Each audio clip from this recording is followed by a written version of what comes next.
Today I'm going to talk about something near and dear to my heart because, yes, there was a time about 23 years ago where I really wanted to get into teaching. Thought I had a passion for it, especially as I was to find out later in teaching special education. I was particularly fascinated by that because, well, I have compassion and I care about making sure that everyone gets a chance to learn. But a lot of bad things have happened in education in the last 50 years. And I feel especially equipped to talk about that today because of some of my own experiences, particularly when it comes to discipline and the way discipline is collapsed in the classroom in many public schools throughout, particularly some of the bigger urban public schools and state school systems in the United States. And the ramifications are immense, as you can imagine. It's one of the huge challenges I'm talking about for 2025. Let's get into it this morning. This is a good chance to say, if you're not subscribed, subscribe and hit that bell for all notification. I do a lot of things here: vintage audio, restorations, listening experiences, added crabbing recently, metal detecting, demonstration cooking, and live streams all over the place. We have a great time. I would love you to be a part of it. But for the past year or so, I've accumulated a lot of issues that have come up that people have asked me to spend some time to weigh in on, because to my way of thinking, the future is very challenging here, not just in the West, but in the United States in particular. As I'm recording this, the Prime Minister of Canada has decided, Justin Trudeau has decided to tender his resignation because, well, I think in a lot of ways, the future looks exceedingly difficult in just in an unimaginable number of ways that we can't exactly identify now, that will become clear over time. Education, when I went to college, my particular college had a huge elementary education and special education department. It was one of the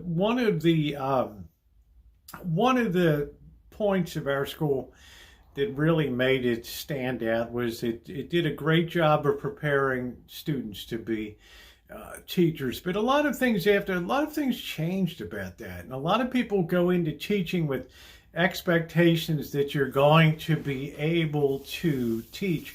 And the real shocking thing, especially as we've gone through the pandemic and come out of the pandemic, and the last 20 years of diversity, equity, and inclusion, is the fact that the product that's coming out of the schools is not the same product as it was 30 or 40 years ago. I defy you to get a textbook from 1950 and open that and just look at what students were learning back then, and look at today. If you even have textbooks and things, it's a miracle. But the biggest thing that people cite today is the lack of discipline in the classroom and lacking the tools to have discipline. Teaching becomes very, very difficult. So as a result, people that go into teaching with high expectations and cheerful attitudes and a lot of excitement to be able to teach people end up burning out in a very short period of time and quitting. And teaching is now one of those professions, particularly public school teaching, that is chronically short of teachers because, well, the burnout factor is very high. I know, particularly when I grew up and was in school, and I was a product of both private and public schooling, about equal number of years of both. And I'll tell you what, having that fear of discipline, if I got too far out of control, there would be hell to pay on the home front. It probably did more to keep me in line than anything else because, well, truth be told, I tended towards being a class clown and a slightly disruptive person in class. But today it's a far different thing. When I was teaching and doing my 6-month practicum in a classroom here in the Santa Rosa area, and also when I served as a long-term substitute teacher at a elementary school in Baltimore City, the Harriet Tubman Elementary School. I was really surprised at how little parental backup I had when it came to trying to suggest things or do things that might help the child improve performance. Let me tell you, 6 months in a blended 3, 4, 5 grade classroom, and then 6 months in a general special education classroom, you learn a lot of things, and you learn a lot of things by keeping your ears open and listening to other teachers too. And I was struck by how many of them just wanted to get through the day, right? It's just like, oh, we just hit the point, and if kids get it, they get it. If they don't, then they don't. But discipline was the real key. And so many times, so much of the classroom time had to be taken up with discipline. And when you try to, work the home front and maybe have a parent come in and meet and say, look, Johnny's just not, he's a smart kid. I know he's smart, but he's just not performing. He's not doing the work.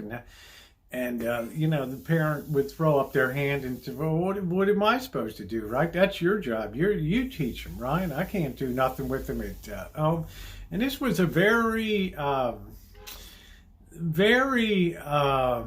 debilitating sort of feeling for me when I would leave that kind of thing. And, well, if you don't care, well, I don't care. Of course, I continue to care and love the kids dearly, and some of them went on to be great success stories and things. But the point was, without that traditional backup of support on the home front and things like that, education began to fall apart in the 1970s, 1980s, when we had the latchkey kids, and homework just became more and, well, maybe you do it, maybe you don't. And then to adjust to the realities of a weakened education system, we started to cater the rules and regulations to not overcome and get back to where we were, but to dumb down to lower and lower standards of performance. Well, we can't ask a child to do this, maybe racially he's not cut out to do that, or this, that. We started separating and segregating people, something that we weren't supposed to do, right? Right, in the 1970s in Baltimore, right, we were segregating people like crazy, even though we're integrating schools and things like that. And it became a real fire point there, because different students would have different levels of expectations on them.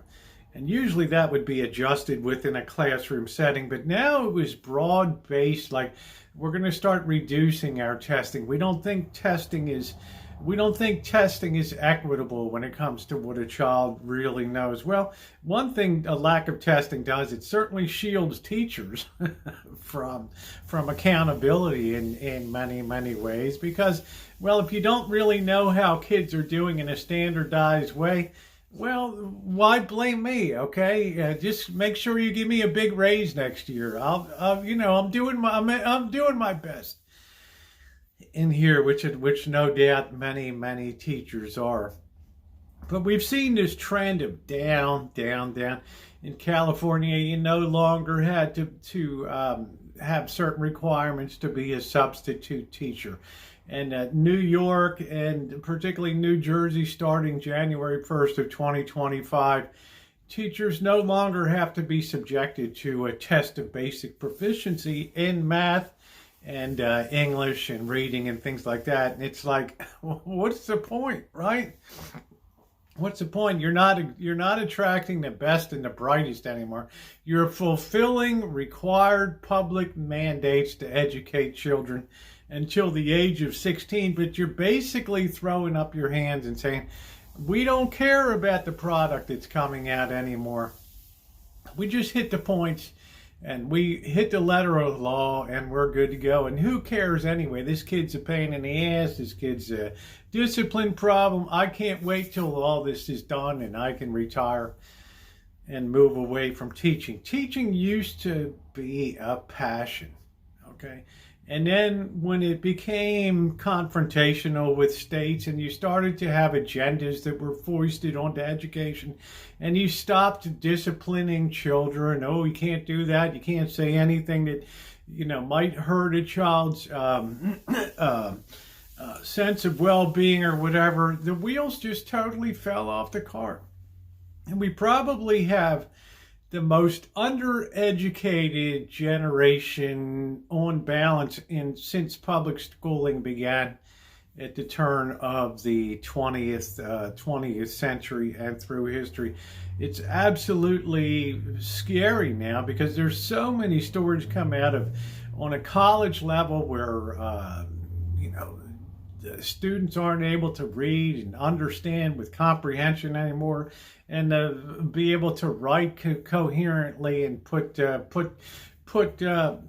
thoughts together. It's really, really a tragedy that's occurred. What's happened to the education system here? But in a selfish society that cares about number one, well, it's easy to say that's somebody else's problem. Unfortunately, education is so politically and culturally charged now that after a while, I didn't even have any regrets that it was easy when I went into pushing paper in the medical field compared to education and writing individual educational plans and dealing with parents that just didn't get it. I was happy to just be done with it and move on. In that short period of time, I was very, very demoralized for the total lack of focus that the educational product and the total focus on just get through the day, okay, with a minimum of disruption. Okay, so Johnny's not going to read, big deal, right? It's not my problem.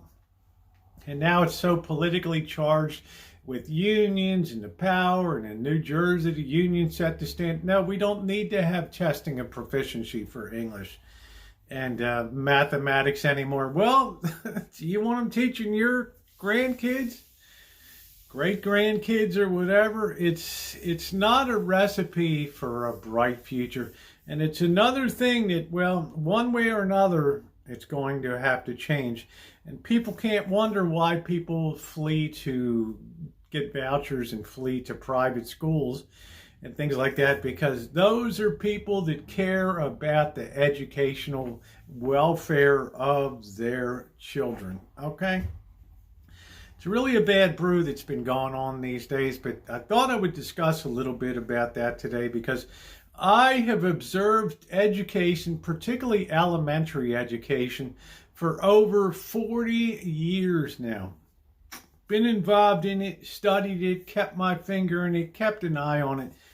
And the biggest thing I can say is that the teachers are burned out and they are demoralized because they feel like they're going it alone in the world. Like, well, you come in with the highest expectations and the most good thoughts and the greatest plans, and you end up just being defeated at every turn. Well, let me tell you, it takes an incredible teacher to rise above that. And well, ladies and gentlemen, there just aren't as many of them today.